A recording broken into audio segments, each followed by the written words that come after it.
ବନ୍ଧୁଗଣ 22 ଜୁଲାଇ 2024 ଶ୍ରାବଣ ମାସ ଆରମ୍ଭ ହେବା ପୂର୍ବରୁ ଘରକୁ ନେଇ ଆସନ୍ତୁ ଏହି ଛୋଟିଆ ଜିନିଷ। ଜୀବନରେ ଥିବା ସମସ୍ତ ସମସ୍ୟାରୁ ମିଳିବ ଆପଣଙ୍କୁ ମୁକ୍ତି। ଭଗବାନ ଭୋଳାନାଥଙ୍କର ଆଶୀର୍ବାଦରୁ ଆପଣଙ୍କ ଜୀବନରେ ହେବ ଧନର ବର୍ଷା। ଆପଣ ମଧ୍ୟ ହୋଇପାରିବେ ଧନବାନ। ପୁରା ବର୍ଷରେ ମିଳିଥାଏ ଏହିପରି ଏକ ମୌକା। ତେବେ ଏହାକୁ ଆପଣ ହାତଛଡ଼ା ଜମାରୁ ବି କରନ୍ତୁ ନାହିଁ। 22 ଜୁଲାଇ 2024କୁ ଶ୍ରାବଣ ମାସର ପବିତ୍ର ଦିନ ଆରମ୍ଭ ହେବା ପାଇଁ ଯାଉଅଛି। ତେବେ ଏହି ପୁରା ମାସ ଭଗବାନ ଶିବଙ୍କୁ ସମର୍ପିତ ହୋଇଥାଏ। ଯଦି ଆପଣ 22 ଜୁଲାଇ 2024 ପବିତ୍ର ଶ୍ରାବଣ ମାସ ଆରମ୍ଭ ହେବା ପୂର୍ବରୁ ହିନ୍ଦୁ ପୁରାଣ ଅନୁସାରେ ଏହି ଗୁପ୍ତ ଜିନିଷକୁ ଯଦି ଆପଣ ଆପଣଙ୍କର ଘରକୁ ନେଇ ଆସି ସ୍ଥାପିତ କରିଥାନ୍ତି, ଯାହାକୁ ମୁଁ ଆପଣଙ୍କୁ ଏହି ଭିଡ଼ିଓରେ କହିବି, ତ ଏହାଦ୍ୱାରା ସାକ୍ଷାତ ଭଗବାନ ଶିବଙ୍କର କୃପା ଆପଣଙ୍କୁ ପ୍ରାପ୍ତି ହୋଇଥାଏ ଏବଂ ଯେକୌଣସି ବି ଯେତେ ବଡ଼ ସମସ୍ୟା ଆପଣଙ୍କ ଜୀବନରେ ରହିଛି ତାହା ତତ୍କାଳ ଆପଣଙ୍କର ସମାପ୍ତ ହୋଇଯିବ ଏବଂ ସମ୍ପୂର୍ଣ୍ଣ ରୂପେ ସେହି ସମସ୍ୟାରୁ ଆପଣଙ୍କୁ ମୁକ୍ତି ମିଳିବ। ଏହି ଜିନିଷକୁ ଯଦି ଆପଣ ପବିତ୍ର ଶ୍ରାବଣ ମାସର ଆରମ୍ଭ ହେବା ପୂର୍ବରୁ ଘରକୁ ଆଣି ତାହାକୁ ଆପଣ ସ୍ଥାପିତ କରିଦେଇଥାନ୍ତି, ତ ଏହାଦ୍ୱାରା ଆପଣଙ୍କର ଯେକୌଣସି ବି ମନସ୍କାମନା ରହିଛି ତାହା ଭଗବାନ ଶିବଙ୍କ କୃପାରୁ ଅବଶ୍ୟ ପୂରଣ ହୋଇଥାଏ। ବହୁତ ଧ୍ୟାନର ସହିତ ଶୁଣନ୍ତୁ। ଯେଉଁ ପବିତ୍ର ଶ୍ରାବଣ ମାସ ହୋଇଥାଏ, ତ ଯେକୌଣସି ବି ମନୁଷ୍ୟ ଜୀବନର ଭାଗ୍ୟକୁ ଉଦୟ କରିପାରିବେ।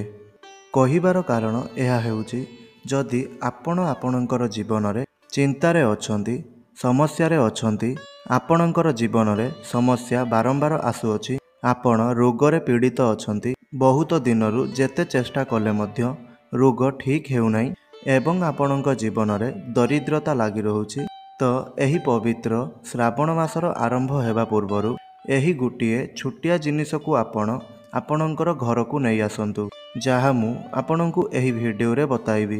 ଆପଣ ନିଜେ ଦେଖିବେ ଆପଣଙ୍କୁ ସବୁ ସମସ୍ୟାରୁ ବହୁତ ଶୀଘ୍ର ମୁକ୍ତି ମିଳିଯିବ। ଏହି ବର୍ଷ ଏକ ବିରଳ ଶ୍ରାବଣ ମାସ ପଡ଼ିବାକୁ ଯାଉଅଛି।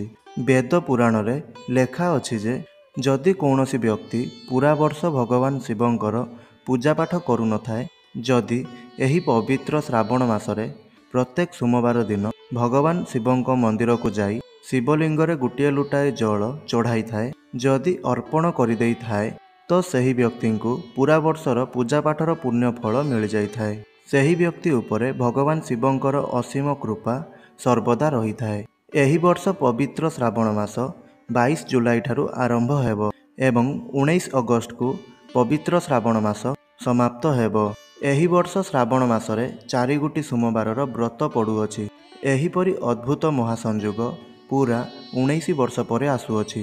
ତେବେ ଏହି ଶୁଭ ଅଦ୍ଭୁତ ସଂଯୋଗରେ ଯଦି ଆପଣ ଭଗବାନ ଶିବଙ୍କର ବିଧିବିଧାନରେ ସମ୍ପୂର୍ଣ୍ଣ ସ୍ୱଚ୍ଛ ମନରେ ଶ୍ରଦ୍ଧାରେ ଯଦି ଆପଣ ପୂଜାପାଠ କରିବେ, ତ ଆପଣଙ୍କ ଜୀବନରେ ଯେତେ ବି ବଡ଼ ସମସ୍ୟା ଥାଉ ନା କାହିଁକି, ଯେକୌଣସି ବି ସଙ୍କଟରୁ ଆପଣଙ୍କୁ ସମ୍ପୂର୍ଣ୍ଣ ଭାବରେ ମୁକ୍ତି ମିଳିଯିବ ଏବଂ ଆପଣଙ୍କ ଜୀବନରେ ଧନ, ସୁଖ, ସମୃଦ୍ଧି, ବୈଭବ, ଐଶ୍ୱର୍ଯ୍ୟ ପ୍ରାପ୍ତି ହେବ। ଗୋଟିଏ କଥାର ଧ୍ୟାନ ରଖିବେ, ସପ୍ତାହର ପ୍ରତ୍ୟେକ ଦିନ କୌଣସି ନା କୌଣସି ଦେବାଦେବୀଙ୍କୁ ସମର୍ପିତ ହୋଇଥାଏ। ସେହିପରି ସୋମବାର ଦିନଟି ଭଗବାନ ଶିବଙ୍କୁ ସମର୍ପିତ ହୋଇଥାଏ ଏବଂ ଆମର ଧର୍ମଶାସ୍ତ୍ରରେ କୁହାଯାଇଛି, ଯଦି କୌଣସି ବ୍ୟକ୍ତି ଭଗବାନ ଶିବଙ୍କର ସୋମବାର ଦିନ ପୂଜାପାଠ କରିଥାନ୍ତି, ତ ଏହାଦ୍ୱାରା ଭଗବାନ ଶିବଙ୍କର କୃପା ସର୍ବଦା ଆପଣଙ୍କ ଉପରେ ରହିଥାଏ। ମହାଶିବରାତ୍ରି ଏବଂ ଶ୍ରାବଣ ମାସରେ ଭଗବାନ ଶିବ ଏହି ସମୟରେ ବହୁତ ବେଶୀ ପ୍ରସନ୍ନ ମୁଦ୍ରାରେ ରହିଥାନ୍ତି। ତ ଏହି ସମୟରେ ଆପଣ ଯେଉଁ ବି ଉପାୟ କରିବେ, ତ ତାହା ଆପଣଙ୍କୁ 1000 ଗୁଣା ଫଳ ପ୍ରାପ୍ତି କରାଇଥାଏ ଏବଂ ଆପଣଙ୍କର ଯେଉଁ ବି ସମସ୍ୟା ରହିଛି, ଦୁଃଖ କଷ୍ଟ, ତାହା ବି ସବୁ ଆପଣଙ୍କର ଦୂର କରାଇଥାଏ ଏବଂ ଆପଣଙ୍କ ଜୀବନରେ ଯେଉଁ ବି କାର୍ଯ୍ୟକୁ ଆପଣ ଆରମ୍ଭ କରିବେ, ସେହି କାର୍ଯ୍ୟରେ ସଫଳତା ସୁନିଶ୍ଚିନ୍ତ ପ୍ରାପ୍ତି ହୋଇଥାଏ। ଭଗବାନ ଶିବ କମ୍ ପୂଜାପାଠରେ ପ୍ରସନ୍ନ ହୋଇଯାଇଥାନ୍ତି। ଯଦି ଆପଣ ଏହି ପବିତ୍ର ଶ୍ରାବଣ ମାସରେ କେବଳ ଗୋଟିଏ ଲୋଟା ଜଳ ଚଢ଼ାଇଥାନ୍ତି, ତ ଭଗବାନ ଶିବ ପ୍ରସନ୍ନ ହୋଇଯାଇଥାନ୍ତି ଏବଂ ଯଦି ଆପଣଙ୍କୁ ଗୋଟିଏ ଥର ଭଗବାନ ଶିବଙ୍କର ଆଶୀର୍ବାଦ ଆପଣଙ୍କୁ ମିଳିଯାଏ, ତ ସାକ୍ଷାତ କାଳ ମଧ୍ୟ ଆପଣଙ୍କର କିଛି ବି ବିଗାଡ଼ି ପାରିବ ନାହିଁ।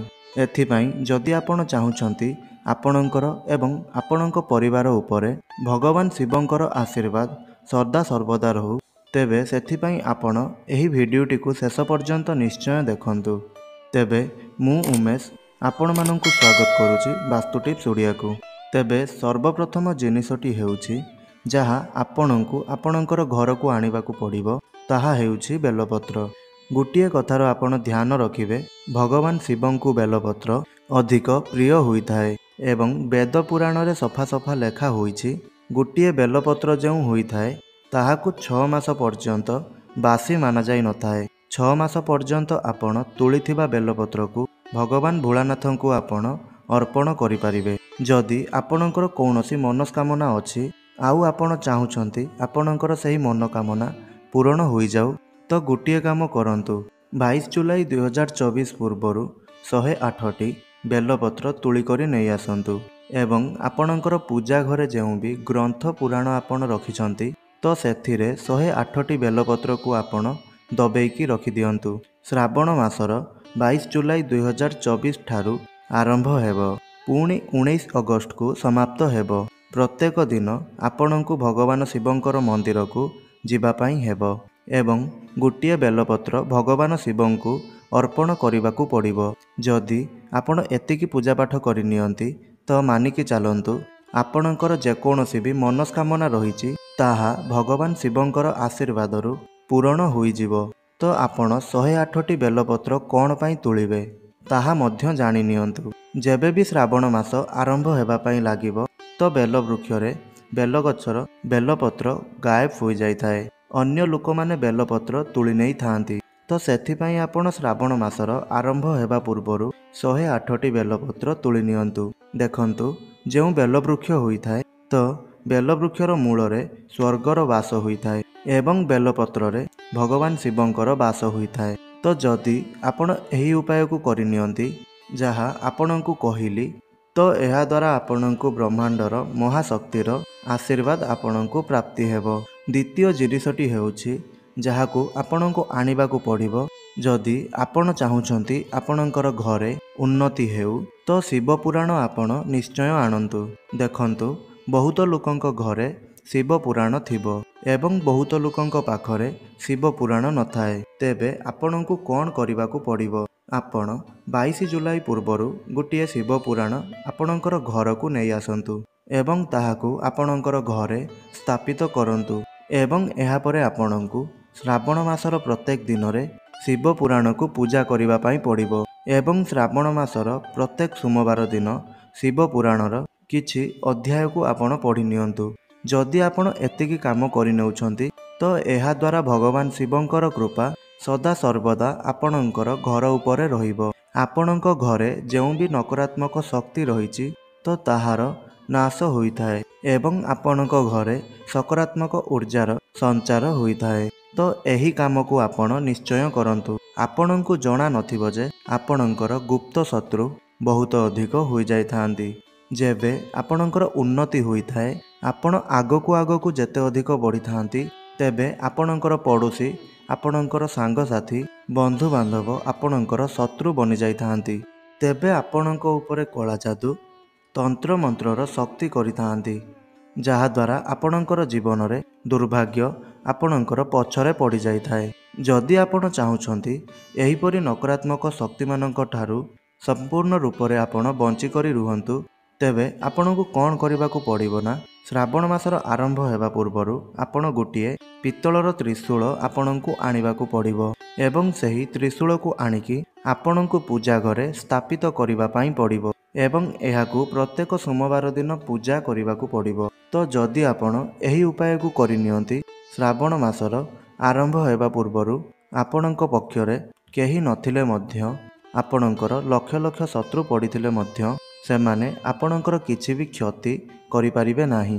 ତ ଏହି କାମକୁ ନିଶ୍ଚୟ କରନ୍ତୁ।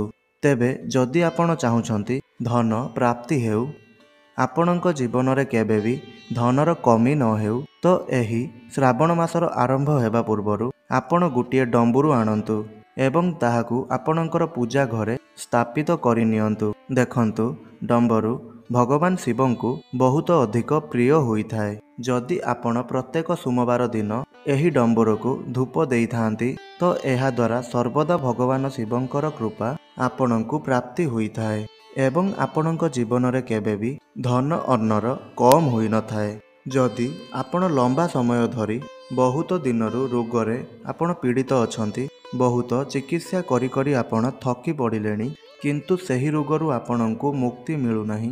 ଆଉ ଯଦି ଆପଣ ଚାହୁଁଛନ୍ତି ସେହି ରୋଗରୁ ଆପଣଙ୍କୁ ସମ୍ପୂର୍ଣ୍ଣ ରୂପରେ ମୁକ୍ତି ମିଳିଯାଉ, ତ ଗୋଟିଏ କାମ ଆପଣ କରନ୍ତୁ। ଦେଖନ୍ତୁ, ଭଗବାନ ଶିବଙ୍କୁ ଭସ୍ମ ବହୁତ ହିଁ ପ୍ରିୟ ହୋଇଥାଏ। 22 ଜୁଲାଇ 2024 ପୂର୍ବରୁ ଆପଣଙ୍କୁ ଭସ୍ମ ଆଣିବାକୁ ପଡ଼ିବ ଏବଂ ଶ୍ରାବଣ ମାସର ପ୍ରତ୍ୟେକ ସୋମବାର ଦିନ ଭଗବାନ ଶିବଙ୍କୁ ସେହି ଭସ୍ମକୁ ଲଗାଇବାକୁ ପଡ଼ିବ। ଯଦି ଆପଣ ଏତିକି ଉପାୟ ଶ୍ରାବଣ ମାସର ପ୍ରତ୍ୟେକ ସୋମବାର ଦିନ କରିନିଅନ୍ତି, ତ ଆପଣଙ୍କର ଯେତେ ବଡ଼ ବି ରୋଗ ହୋଇଥାଉ ନା କାହିଁକି, ଯେତେ ବଡ଼ କଷ୍ଟ ଥାଉ, ତାହା ତତ୍କାଳ ଆପଣଙ୍କର ଜୀବନରୁ ସବୁଦିନ ପାଇଁ ଚାଲି ଯାଇଥାଏ। ତେବେ ଆପଣଙ୍କର ଯଦି କୌଣସି କାମ ହେବାକୁ ଯାଉଛି, ତ ତାହା ମଝିରେ ବିଗିଡ଼ି ଯାଉଛି, ଆଉ ଆପଣ ଏହାକୁ ନେଇ ଚିନ୍ତାରେ ରହୁଛନ୍ତି, ଦୁର୍ଭାଗ୍ୟ ଆପଣଙ୍କର ପିଛା ଛାଡ଼ୁନାହିଁ, ତ ଆପଣଙ୍କୁ କ'ଣ କରିବାକୁ ପଡ଼ିବ? ତେବେ ଆପଣଙ୍କୁ ଗୋଟିଏ ଯୋଡ଼ା ପିତ୍ତଳର ନାଗ ଏବଂ ନାଗୁଣୀ କିଣିବାକୁ ପଡ଼ିବ ଏବଂ ଏହାକୁ ଆପଣଙ୍କ ଘରର ମୁଖ୍ୟ ଦ୍ୱାରରେ ସ୍ଥାପିତ କରିନିଅନ୍ତୁ। ଯଦି ଆପଣ ଏତିକି କରିନେଇଥାନ୍ତି, ତ ଏହାଦ୍ୱାରା ଆପଣଙ୍କ ଜୀବନରେ ଯେତେ ବି ବାଧା ସମସ୍ୟା ଆସୁଅଛି, ତାହା ସବୁ ସମାପ୍ତ ହୋଇଯିବ। ଯଦି ସମ୍ଭବ ହୋଇପାରେ, ରୂପାର ଯୋଡ଼ା ନାଗନାଗୁଣୀ କିଣିକି ଆଣନ୍ତୁ। ଯଦି ଆପଣ ସାମର୍ଥ୍ୟ ନୁହନ୍ତି, ତେବେ ଆପଣ ପିତ୍ତଳରେ ମଧ୍ୟ ଆଣିପାରିବେ। ଯଦି ଆପଣ ଚାହୁଁଛନ୍ତି ଭଗବାନ ଶିବଙ୍କର କୃପା ଆପଣଙ୍କ ଉପରେ ସର୍ବଦା ରହୁ, ତ ଆପଣଙ୍କୁ ଗୋଟିଏ କାମ କରିବାକୁ ପଡ଼ିବ। ଦେଖନ୍ତୁ, ପବିତ୍ର ଶ୍ରାବଣ ମାସର ଆରମ୍ଭ ହେବା ପୂର୍ବରୁ ଗଙ୍ଗାଜଳ କିଣିକି ଆପଣଙ୍କର ଘରକୁ ନେଇ ଆସନ୍ତୁ ଏବଂ ଶ୍ରାବଣ ମାସର ପ୍ରତ୍ୟେକ ଦିନ ଆପଣଙ୍କର ଘରେ ଭଗବାନ ଶିବଙ୍କର ପୂଜା କରିବା ପୂର୍ବରୁ ଗଙ୍ଗା ଜଳ ଛିଞ୍ଚି ନିଅନ୍ତୁ। ଏହାପରେ ଆପଣ ଭଗବାନ ଶିବଙ୍କର ପୂଜାପାଠ ନିଶ୍ଚୟ କରନ୍ତୁ। ଯଦି ଆପଣ ଏହି ଉପାୟକୁ କରିନିଅନ୍ତି, ତ ଆପଣଙ୍କର ଜୀବନରେ ଏକ ଚମତ୍କାରୀ ସଫଳତା ଦେଖିବାକୁ ମିଳିଥାଏ ଏବଂ ଆପଣଙ୍କ ଜୀବନରେ ବହୁତ ଉନ୍ନତି ହୋଇଥାଏ। ତେବେ ଆପଣଙ୍କୁ ଯଦି ଏହି ଭିଡ଼ିଓଟି ଭଲ ଲାଗିଥାଏ, ତାହେଲେ ତଳେ ଥିବା ଆମର କମେଣ୍ଟ ବକ୍ସରେ ଓମ୍ ନମଃ ଶିବାୟ, ହର ହର ମହାଦେବ ଅବଶ୍ୟ ଲେଖିଦିଅନ୍ତୁ ଏବଂ ଭିଡ଼ିଓକୁ ଗୋଟେ ଲାଇକ୍ କରିଦିଅନ୍ତୁ। ଧନ୍ୟବାଦ।